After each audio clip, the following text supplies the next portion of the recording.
வார வாரம் இந்த எவிக்ஷன் ப்ராசஸ்ல ஏதாவது ஒரு பித்தலாட்டத்த இந்த சேனல் தொடர்ந்து பண்ணிக்கிட்டே இருக்கிறாங்க. பிக் பாஸ் வரலாற்றிலேயே முதல் முறையாக இந்த பிக் பாஸ் சீசன் 9 தமிழ்ல தான் மக்களுடைய வாக்குகளுக்கு மதிப்பே இல்ல அப்படின்னு சொல்லி, மக்கள் என்னதான் மாங்கு மாங்குன்னு ஓட்டு போட்டாலும், மக்கள் நினைக்கக்கூடிய கண்டஸ்டன்ட்ட உள்ள வைக்காம பல இடங்கள்ல வெளியேற்றிருக்கிறாங்க. அதற்கு முக்கியமான சான்று யாரு அப்படின்னு கேட்டீங்கன்னா திவாகர். திவாகர்லாம் ரொம்ப நாள் இருந்திருக்கலாம். ஆனா அவர வந்து 48வது நாளே எவிக்ட் பண்ணி வெளியில அனுப்பிட்டு, ரம்யா ஜோ போன்றவர்களை கிட்டத்தட்ட 70 நாள் கொண்டு வந்து சேர்த்த பெருமை இந்த பிக் பாஸ் சீசன் 9 மட்டுமே சாரும் அப்படிங்கிறது தான் 100க்கு 100 மறுக்க முடியாத உண்மை.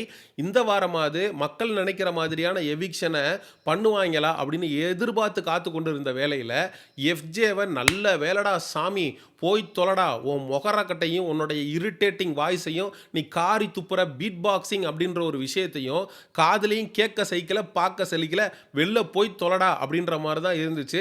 அவன் பண்ணக்கூடிய பீட் பாக்ஸிங்கை வந்து நம்ம வந்து கிரிட்டிசைஸ் பண்ணலை, அது ஒரு கலை. ஆனால் அதை இவன் பண்ணும்போது இரிட்டேட்டிங்காக இருக்குது அப்படிங்கிறது தான் நம்ம சொல்கிறோம். கூடவே சேர்ந்து ஆதிரையும் வெளியில் வந்துட்டாங்க.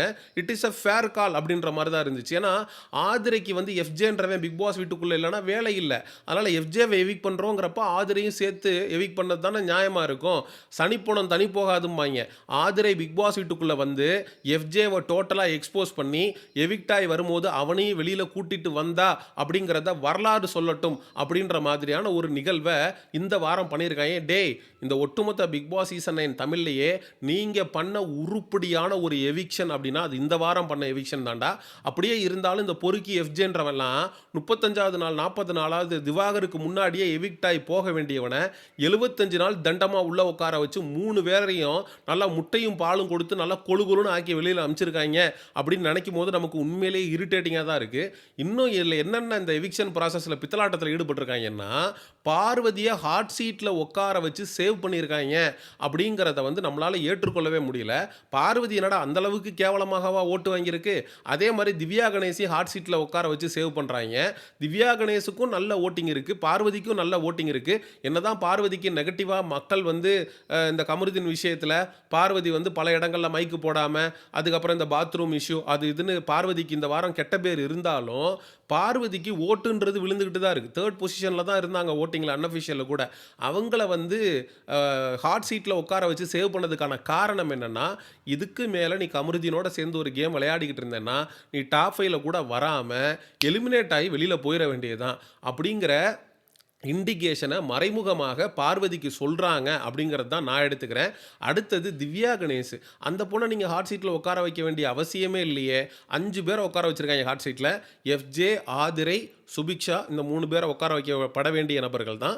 ஆனால் திவ்யா கணேஷ், பார்வதியை கூட நீங்கள் கமருதீனோட சேர்ந்து ஒரு கேம் ஆடிட்டு இருக்க, நீ அதிலிருந்து வெளியில் வா, அதனால தான் உன்னை வந்து ஹாட் சீட்டில் உட்கார வச்சு நாங்கள் சேவ் பண்ணுறோம் அப்படிங்கிறது இட்ஸ் அன் இண்டிகேஷன். நீ உன் கேமை மாற்றணுன்றதுக்காக பார்வதிக்கு கொடுக்கப்பட்ட சிக்னல். ஆனால் திவ்யா கணேஷ் வந்து டாப்பில் இருக்கே, ஓட்டிங்கில் நம்பர் 1ல் இருந்தாங்களே, அவங்கள எதுக்கு இவனுங்க ஹாட் சீட்டில் உட்கார வச்சானுங்கன்னு நமக்கு சத்தியமாக தெரியல.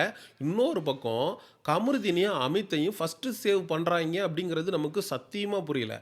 கமருதீனுக்கு கூட ஓட்டு இருக்குன்னு வச்சுக்கலாம்டா, அன்அஃபிஷியலாக அவன் 2வது வந்தான், அவனை நீங்கள் சேவ் பண்ண அதுலேயே எனக்கு உடன்பாடு இல்லை. நீங்கள் திவ்யா கணேஷ் பார்வதியெல்லாம் விட்டுட்டு கமருதீனுக்கு கிளாப்ஸ் என்ன, கமருதீனை ஃபஸ்ட்டு சேவ் பண்ணுறது என்ன? என்னடா டைட்டில் வின்னருக்கு வந்து கமருதீன்னு பேர் அடிச்சிட்டிங்களா? காசியப்பன் பாத்திர கடையில் உட்காந்து கமருதீன்னு வந்து டைட்டிலில் பேர் அடிச்சிட்டாங்க போல இருக்குது. எப்படி சீசன் 1ல் இந்த ஆரவுன்றவன் ஒன்றுமே பண்ணாமல் ஓவியாவோட சேர்ந்து லவ் கண்டென்ட் பண்ணி ஓவியா பாதிலே வந்து ஸ்விம்மிங் பூலில் குதித்து தற்கொலை முயற்சி பண்ணி வெளில போயிடும். ஆரவுன்றவன் ஒரு டம்மி பாவா, ஒரு வெத்து வேட்டு, அவன் ஒன்றுமே பண்ணலை, அவனுக்கு தூக்கி கொடுத்தாங்க சீசன் 1 கோப்பையை. அதே மாதிரி டம்மியாக உட்காந்து மிச்சர் தின்னுக்கிட்டு ஆரோரா சின்க்ளரையும் பார்வதியும் வச்சு ஒரு கேவலமான கேமை ஆடின கமருதீனுக்கு தூக்கி இந்த பிக் பாஸ் சீசன் 9 கோப்பையை கொடுத்துருவாங்களோ அப்படின்ற மாதிரி நமக்கு வந்து யோசனையாக இருக்குது. நேற்று சாட்டர்டே எபிசோட் முடிவில் விஜே பார்வதியை கமருதீன் லிட்ரலாக த்ரெட்டன் பண்ணிக்கிட்டு இருக்கான். அந்த பொண்ணு ஐ சூஸ் டு சே அப்படின்னு சொல்லுது. ஐ ஆல்சோ சூஸ் டு சேன்னு சொன்ன கமருதீன், நான் மட்டும் பேச ஆரம்பித்தேன் அப்படின்னா நீ ஒரு நாள் கூட தாங்க மாட்ட அப்படின்னு லிட்ரலாக மிரட்டிட்டு இருக்கான். விஜே பார்வதியுடைய பின்னாடி இவன் பல வேலைகளை பண்ணியிருக்கிறான். அதை சமூக ஊடகங்களில் கமருதீனுக்கு எதிராக விஜே பார்வதியுடைய ரசிகர்கள் தொடர்ந்து எக்ஸ்போஸ் பண்ணிக்கிட்டு இருக்காங்க. ஆரம்பத்திலிருந்து இப்போ வரைக்கும் கமருதீன் விஜே பார்வதி விஷயத்தில் என்னென்னலாம் பண்ணான் அப்படிங்கிறத தோண்டி எடுத்து அவன் கிளிக்க ஆரம்பிச்சிட்டாங்க. விஜே பார்வதி கிட்ட பிக் பாஸ் வீட்டுக்குள்ள இருக்கக்கூடிய எவனுமே பழகக்கூடாது அப்படின்றதுக்காக இவன் ஒரு விஷயத்த சொல்றான். அவ ப்ராப்பர் திருநெல்வேலின்னு சொல்றா. சி இஸ் ஃப்ரம் ப்ராப்பர் திருநெல்வேலினா என்ன அர்த்தம்? அவ ஒரு கேஸ்டிஸ்ட்டு. என்ன சொல்ல வரான்னு உங்களுக்கு புரியுதா? அப்படின்னு ஆரோரா சின்க்ளேர், சபரி இருக்கிற எல்லாருக்கிட்டயுமே இவ ஒரு கேஸ்டிஸ்ட் மைண்ட் செட் இருக்கக்கூடிய பொண்ணு அப்படின்னு சொல்லிட்டு யாரையும் பார்வதி கிட்ட ஒட்ட விடாம இவன் மட்டும் ஒட்டிக்கிட்டு அட்டை மாரி ஒரு கேவலமான கேமை ஆடி வச்சிருக்கிறான். டேய், ப்ராப்பர் திருநெல்வேலினா என்னன்னு தெரியுமாடா? முட்டா பயலே. ப்ராப்பர் சென்னைனா என்னடா அர்த்தம்? நான் ப்ராப்பர் சிட்டியில இருக்கேன், அண்ணா நகர்ல இருக்கேன், டி நகர்ல இருக்கேன். அதை சொல்றதுக்கு பேர் தான்டா ப்ராப்பர் சென்னை. அப்படியும் சொல்லலாம்டா. அதே மாதிரி நான் திருநெல்வேலி சிட்டியில இருந்து வரேன், ப்ராப்பர் திருநெல்வேலி அப்படின்றதுக்கு அப்படி ஒரு அர்த்தமும் இருக்குடா அடிமுட்டா பயலே அப்படிங்கிற கேள்வியை கமருதீனை பார்த்து நம்ம வைக்க வேண்டியிருக்கு. இது மட்டும் இல்லை, ஆரோரா சின்க்ளேரோட சேர்ந்துக்கிட்டு பல இடங்கள்ல விஜே பார்வதியை கேவலமா பேசியிருக்கிறான். ஒரு இடத்துலலாம் பெரிய உலக அழகியா பொறம்போக்காவ, நான் வெளியில போனா எனக்கு அழகான பொண்ணுங்க அப்படியெல்லாம் விஜே பார்வதியை பத்தி ரொம்ப கேவலமா பேசியிருக்கிறான். இந்த நெய் மேட்டர்ல தலைவன் செருப்பை அப்படி டாப்ல பறக்க விடுவாரு. ஆரோரா கிட்ட வந்து ஹீரோயிசம் பண்றேன் அப்படின்னு.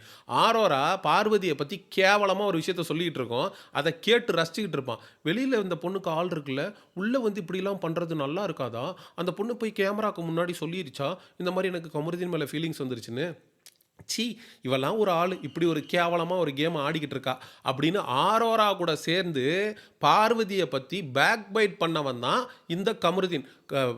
இதே பார்வதி கமருதீனை பத்தி ஒரே ஒரு விஷயம் மட்டும்தான் திவாகர் கிட்ட சொல்லியிருக்கோம். அண்ணே, அவன் என்கிட்ட கொஞ்சம் அத்துமீறி நடந்துக்கிற மாதிரி இருக்கு, அன்வான்ட் டச்சஸ் பண்றான் அப்படின்ற மாதிரி ஃபீல் ஆகுது அப்படின்னு சொல்லியிருக்கோம். அன்வான்ட் டச்சஸ் அப்படிங்கிறத பேட் டச்ன்ற மாதிரி இந்த கமருதீனுடைய சொம்புகள் சமூக ஊடகங்கள்ல பார்வதிக்கு எதிராக பிராண்ட் பண்றானுங்க. டேய், அன்வான்ட் டச்சஸ்னா இப்படி சும்மா இருக்கும்போது தொடுறது, இப்படி அடிக்கிறது, இதாண்டா அன்வான்ட் டச்சஸ். பேட் டச்சஸ்னா கை வைக்கக்கூடாத இடத்துல கை வைக்கிறது, அதான் பேட் டச். அன்வான்ட் டச்சுக்கும் பேட் டச்சுக்குமான வித்தியாசம் புரியாம கமருதீனுக்கு சொம்படிக்கக்கூடிய நிறைய பேர் விஜே பார்வதியை கடிச்சு வச்சுக்கிட்டு இருக்காங்க. உண்மையிலேயே கமருதீன் விஜே பார்வதியை பல இடங்கள்ல தன்னுடைய கேமுக்காக திட்டமிட்டு பயன்படுத்தி இருக்கான் அப்படிங்கிறது தான் 100% மறுக்க முடியாத உண்மை. நான் சொன்னதெல்லாம் ஒரு சில இன்சிடென்ட்ஸ் தான். இது மாதிரி ஏகப்பட்ட இன்சிடென்ட்ல கமருதீன் விஜே பார்வதிக்கு பின்னாடி பல வேலைகளை பார்த்துருக்கான் அப்படிங்கிறது தான் 100% மறுக்க முடியாத உண்மை. இந்த கமருதீன், பார்வதி, அரோரா இந்த முக்கோண காதல் கதையில அரோரா ஒதுங்கி தனியா போயிட்டா, பார்வதியும் ஒதுங்கி போயிட்டா அப்படின்னா கமருதீன் டாப் 5ல கூட வராமல் எலிமினேட் ஆகி போயிடுவான் அப்படிங்கிறது தான் 100% மறுக்க முடியாத உண்மை. ஒவ்வொரு முறையும் இந்த பிக் பாஸ் சீசன்களில் இது மாதிரியான விஷயங்களில் பாதிக்கப்படுறது ஏன் பெண்களாகவே இருக்கணும்? ஆண்கள் ஒவ்வொருத்தனும் பெண்களை வச்சு லவ் கண்டென்ட் பண்ணிட்டு டாப் 2ல டாப் 3ல டைட்டில் வாங்கிட்டு போயிடுறானுங்க.